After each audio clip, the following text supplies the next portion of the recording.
जिल्हा परिषद आणि पंचायत समितीच्या निवडणुकांची रणधुमाळी सध्या सुरू आहे। प्रचार आता अंतिम सिगेला जो आहे तो पोहोचलेला आहे। मी सध्या आहे वाढवणा गटामध्ये काँग्रेस पक्षाचे जे उमेदवार जे आहेत हे अत्यंत चुरशीनं जे आहेत या निवडणुकीच्या रिंगणामध्ये उतरलेले आहेत आणि जोरदार असा प्रचार करतायत। आपल्यासोबत निवडणूक प्रमुख जे आहेत कल्याण पाटील सर आहेत आपल्यासोबत।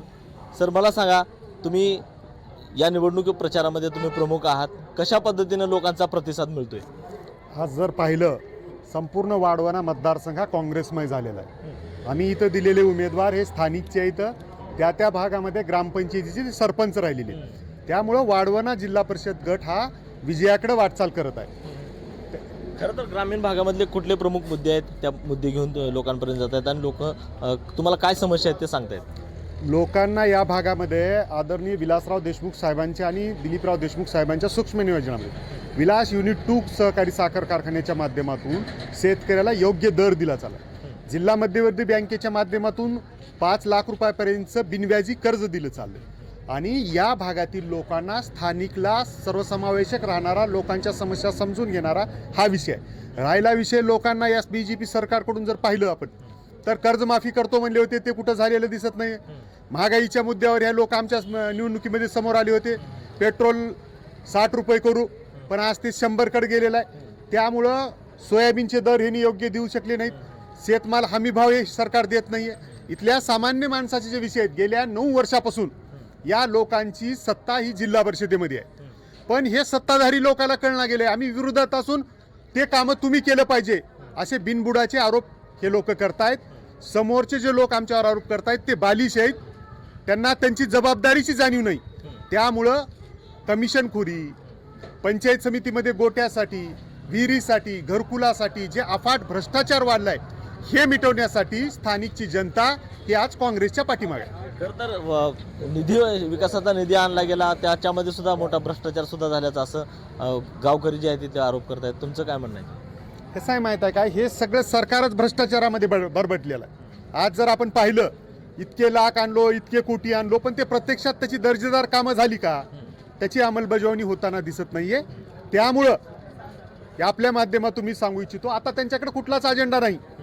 सध्या त्यांनी एक टार्गेट करणं आणि टीका करणं, तुमची जबाबदारी काय आणि तुम्ही काय केलं पाहिजे याच्यापासून दूर जाऊन एखाद्या व्यक्तीला गृहीत धरायचं आणि लोकांची दिशाभूल करायची।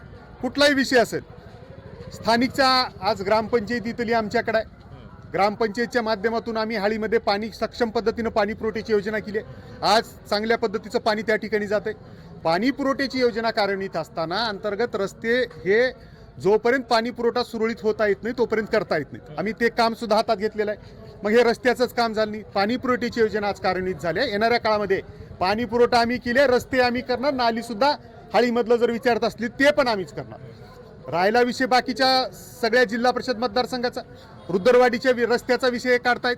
गेल्या 9 वर्षापासून ही जिल्हा परिषदेमध्ये सत्तेमध्ये आहेत, स्थानिकचे आमदार आहेत, ह्यांनी इथं पुढारी म्हणून फिरतायत। तुमची जबाबदारी नाही का ते रस्ता करण्याचं? आज आम्ही अमित भैया साहेबांकडे ते रस्ता पंतप्रधान ग्रामसडक योजनेमध्ये घालण्याची विनंती केलेली आहे। जिल्हा परिषदेमध्ये आमची सत्ता जर आली तर प्राधान्यानं इथं जे काही अडचणी आहेत ते सोडवण्याची भूमिका या अगोदरही आम्ही घेतली होती, येणाऱ्या काळात पण आम्ही घेऊ। खरं तर वाढवणा गटामधले जे नागरिक आहेत ते आरोप करतायत की भाजपनं इथं उमेदवार जो आहे तो लादलेला आहे, स्थानिकचा उमेदवार नाही। तुम्ही कसं बघता याच्याकडे? कसं आहे माहीत आहे का, इथं ज्यावेळेस काँग्रेसनं बाहेरचा उमेदवार दिलते त्यावेळेस तत्कालीन पालकमंत्री जयसिंगराव गायकवाड साहेबांनी इथं येऊन एक भाषण दिलं होतं आणि त्या भाषणामध्ये सांगितलं होतं, हाळी हंडरगुळीचा बाजार हा 3 राज्यामध्ये प्रसिद्ध आहे, इथं बैल मिळू शकतात पण इथं उमेदवार का मिळू शकत नाही?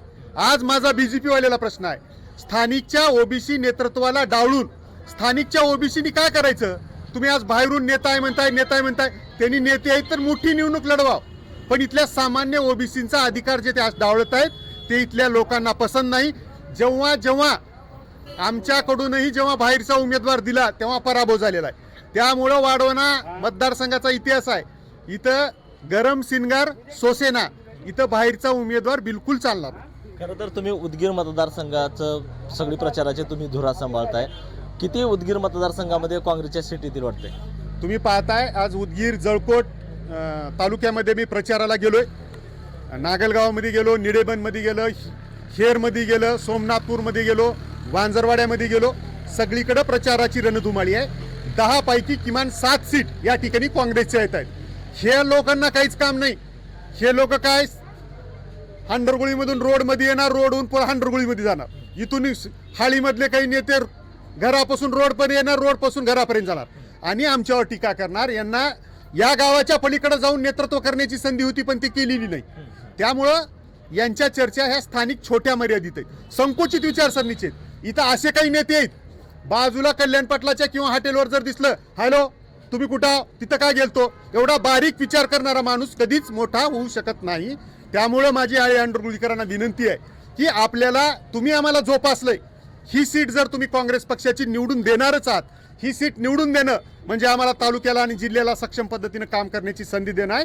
मी तुमच्या माध्यमातून वाढवणा जिल्हा परिषद मतदारसंघातील तमाम जनतेला विनंती करतो, ऊसाचा प्रश्न असू द्या, तहसीलचा असू द्या, पोलीस स्टेशनचा असू द्या, ग्रामपंचायतीचा असू द्या, जिल्हा परिषदेचा असू द्या, खंबीरपणानं आम्ही तुमच्या पाठीशी आहोत. आपण काँग्रेसलाच येणाऱ्या 7 तारखेला मतदान करावं असं आव्हान करतो. खरं तर पाहिलं तर या जिल्हा परिषद आणि पंचायत समितीच्या निवडणुकांच्या रणधुमाळी जी आहे ती सुरू आहे. प्रचार आता शेवटच्या टप्प्यामध्ये आहे आणि हे वातावरण पूर्णपणे तापलेलं आहे. काँग्रेस जे आहे ते कुठंतरी या प्रचारामध्ये आघाडी घेताना पाहायला मिळते. मात्र येत्या 9 तारखेला गुलाल कुणाला लागणार हे सुद्धा पाहणं महत्त्वाचं आहे. कॅमेरामॅन संदीप गवळीसह सुनील कुमार, एकमत डिजिटल, लातूर.